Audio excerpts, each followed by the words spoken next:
Okay, I decided to change the oil the hard way. That is, I wanted to make sure that the strainers are clean.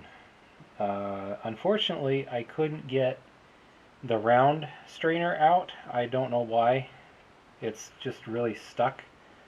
I got a 27 millimeter socket that fits it, but just, oh, it just stuck on there. So rather than forcing it, I'm going to see if I can find any other information about how to do it. All I've read so far is you just do it. So I don't know that there's any particular trick to it other than it's probably just stuck on there really good. But I'm going to go back and look at diagrams and all that again. But so the seal on this guy is really good. You can see how nice the oil is. So this is, I don't know how old the oil was before the bike got put away, but this is what it looks like after 10 years of sitting and a very brief startup a couple days ago. So it's a lot of particulates in there, and it's very grayish. Here's the flat strainer. So lots of debris caught in there. It's goopy. It was mostly goopy debris, but so glad I'm changing this out. We'll have to see. Yeah, this drain bolt here was also stuck, so I just left it and dropped the whole thing, and I'll get that off later. Let's see how bad the looks like most of the gasket came off with the cover here, with the sump, so that's good.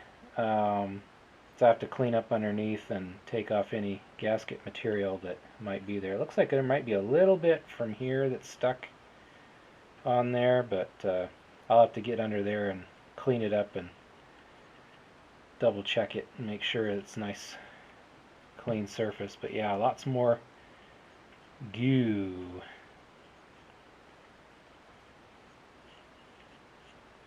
So I'm glad I did that, even though it means more work. But I figure, you know, it's been sitting for 10 years. You might as well,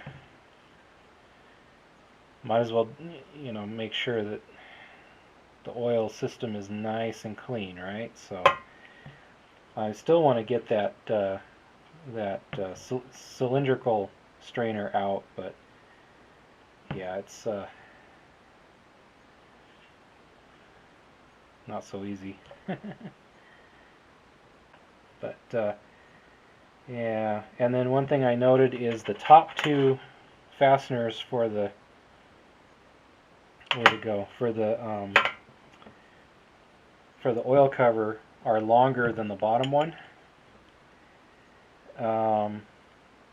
Just something to note. I think part of that is that the bottom one is for draining the oil in this area, and then the little top screw is to let any pressure out, because it is a pressurized oil system. But after sitting 2 days, there didn't appear to be any pressure left, so that's fine. I guess that's okay. And then all the sump bolts were these little Allen screws, so that was really handy because that actually made it pretty easy with my Allen ratchet driver bits. But anyway, so, and it looks like the O-ring here is in great shape, so I'm not too worried about that. Which is good because I don't have one, and I have a new one of these, and I got a new gasket. At least I have the socket. Oh, and while I was out, I also picked up a 32mm socket for the drive sprocket on the drive chain. I've been reading more about it, and everybody was recommending that when you change the chain, change the two sprockets. And people have already recommended that I go ahead and change the sprocket on the wheel. So I might as well get a sprocket for the front too. I just got to count. I got to get that sprocket off, so that's what that's for. And then I got to figure out how to hold the sprocket still so that I can get it off. So I've got ideas on how to do that, but yeah, it's dark and rainy out now, and I'm tired of fighting with stuff in the dark and the cold and the wet. So so I will get these things cleaned up.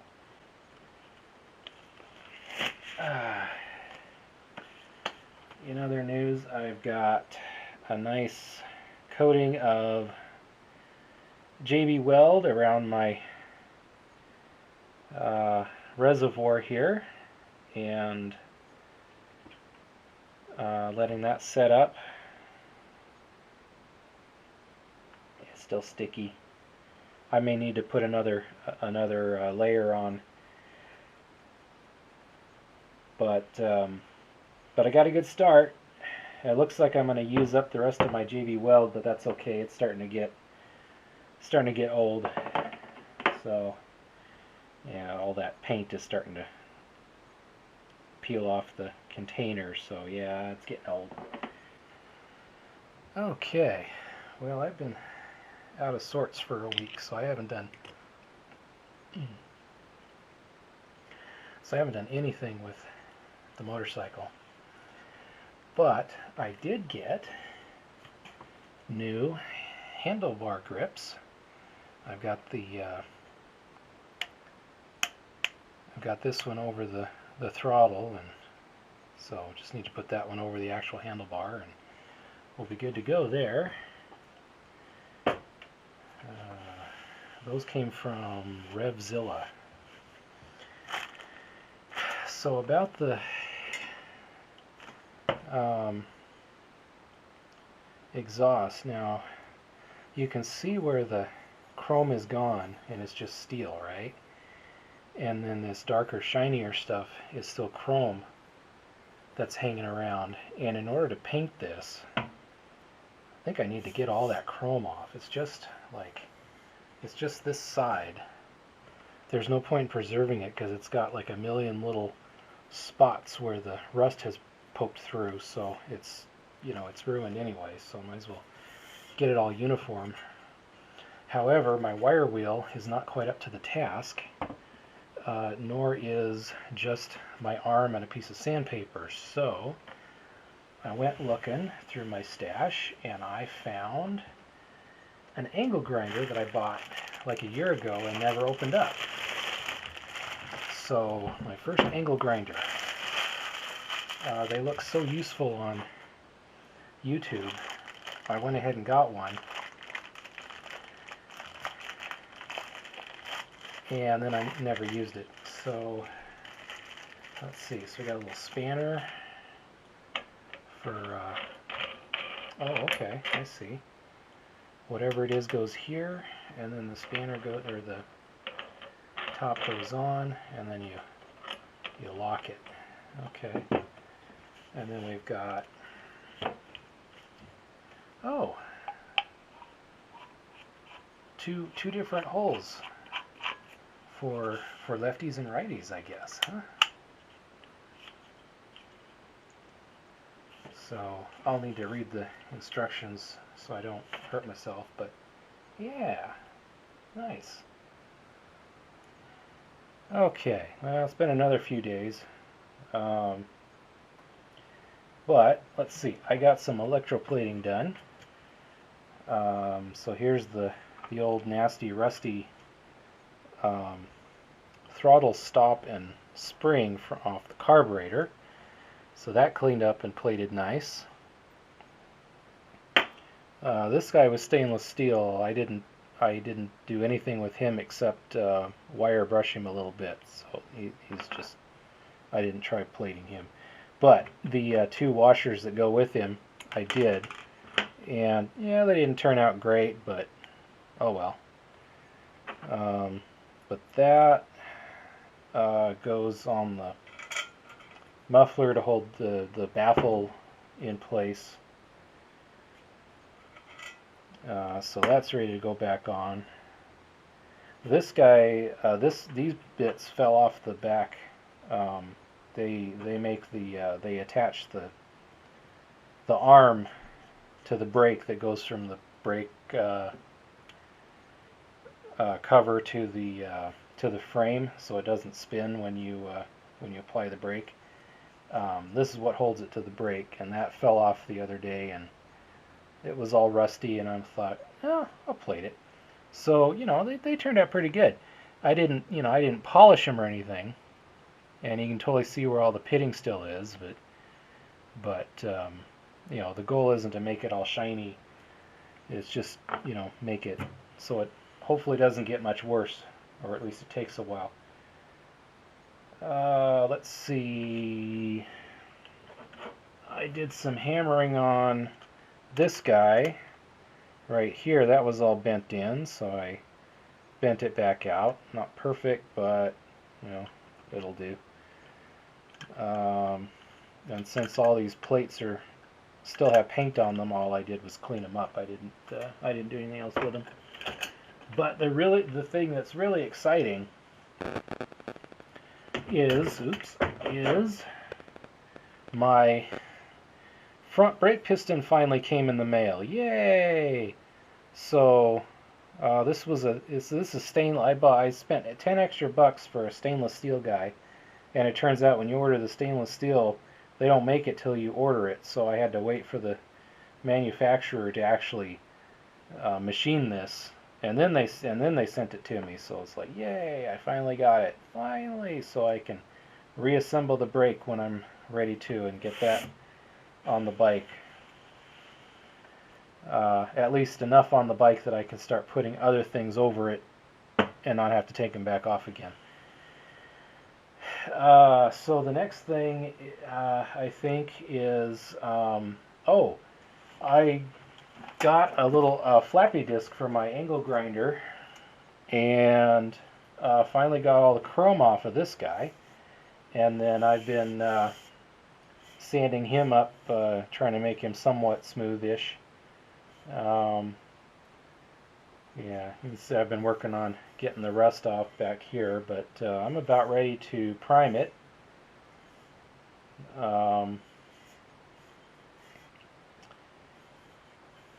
Yeah, a couple of dents, but I don't know how to fix those. Does Bondo tolerate a lot of heat? I have no idea. But anyway, so yeah, the inside here is all nice and clean. Well, nice and clean. It's ready to be, you know, wiped down with acetone. And but you know, like as far as rust and buildup and crap, you know, that's all off now. So we'll see how that turns out. I don't know how that will turn out, but oh, I gotta find my primer and see if I have enough, or if I have to order more. I have the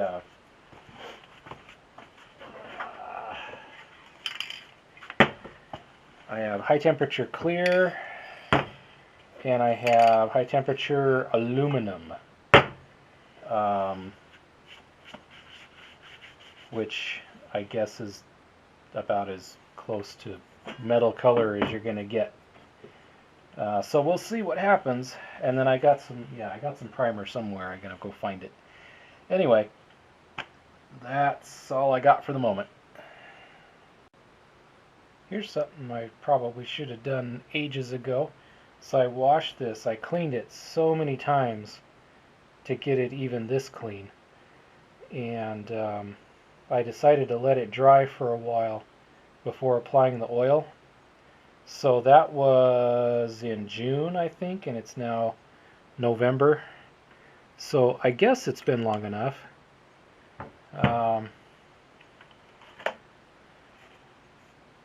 But I see a little piece of crud in there. Let me see if I can fish that out. Where'd it go? Where did it go?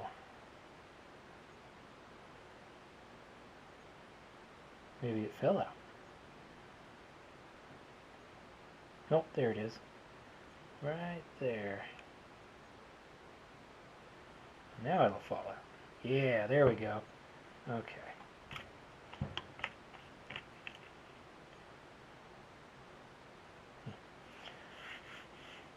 So, little tiny amounts on each of these guys, huh? Let's go to one that isn't. We'll start here, so. I wonder if there's yep. Okay. I've never done this before. I've only watched it on YouTube. So. But, everything I've read says less is more, so. Okay. Sucks in there. Stretching the whole thing right. That's nice.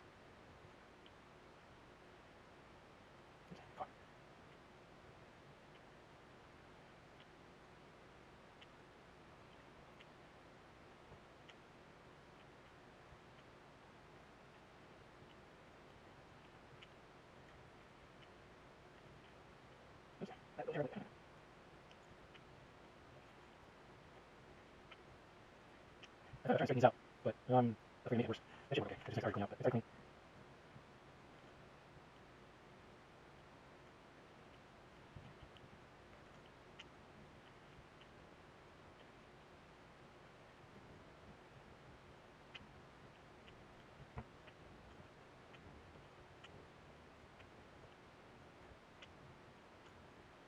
So,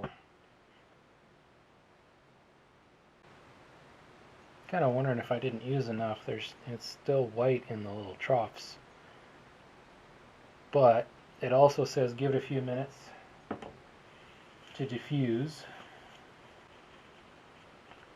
See what happens. Incidentally, my first muffler piece is done getting painted. I left it. This is just the gray primer. Since this doesn't actually get seen, all I really wanted to do is protect it from rust, and I was afraid if I put the paint on too thick it would just scratch right off when I try to put it back in, which it may do anyway.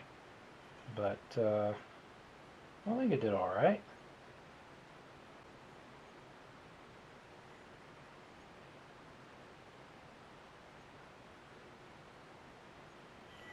So that's that, and I've just finished putting the last of the clear coat on the actual, the muffler other thing, the big one that was all rusty. So I had just enough primer for about three coats, and then it ran out. So then that's the end of that. And then I got the aluminum on there, 3 coats of that, and then I got 3 coats of the clear. So yeah, I was a little surprised. I was thinking maybe I might try. Everybody on the internet, they'll put the primer on, and then when it's dry they'll wet sand it to make it look real nice, and then they'll put more colors on and wet sand those until they get to the clear coat. And I thought, yeah, I could try that. I mean, it's just a muffler. Who cares if I screw it up, right? Well, I'm not sure how you do that without taking 6 months, because according to this, if you let your first layer dry, you have to wait 7 days for it to cure before you're allowed to put another coat on. Then over here it says once it's dry, you can cure it for an hour in the oven. So now I'm confused. Is the 7-day cure the same as the 1 hour in the oven cure? Because according to this, it'll either cure when it gets hot on your whatever it is. And in the case of these guys, expect you to put it on the engine. So when the engine gets hot, you know, it cures on the engine. And they say it will not be chemical resistant until it cures. But you can cure it in the oven, 200 degrees for an hour, before you put it back in your car or whatever, and then it will already be chemical resistant as soon as you put it on. So those are options there, but then here it's like it's contradictory, because here you have to let it sit for 7 days before you can apply additional coats. So it's like, so if I wanted to wet sand it, I would have to let it dry and cure for 7 days, wet sand it, and then put the next. So it would take a month to get this done. I don't know. Do people spend a month on this kind of thing? I don't know. But then again, this is high temperature paint, not regular paint, so maybe regular paint is different. I don't know. I don't have enough experience painting, but yeah, I'm a little confused on exactly how to do this. So what I ended up doing is I just put every, let's see, it says apply all coats within 1 hour, allowing 10 minutes between each coat. After 1 hour, wait 7 days for additional coats. Dries to touch in 1 hour, can be handled in 3 hours. Anyway, so I went ahead and every 10-15 minutes I went out and put another coat of whatever on. So I, 3 coats of the primer, 3 coats of this, 3 coats of that, and now it's just, now it's done. It's just hanging there. I'll bring it in pretty soon so it's not out in the weather. It's starting to cool off out there. But anyway, so now I guess I let it sit for 7 days and then bake it in the oven? I don't know. Or do I let it sit overnight, bake it in the oven, and then let it cure for another couple of days, or 6 days or something? I really don't know. So I'm a little confused.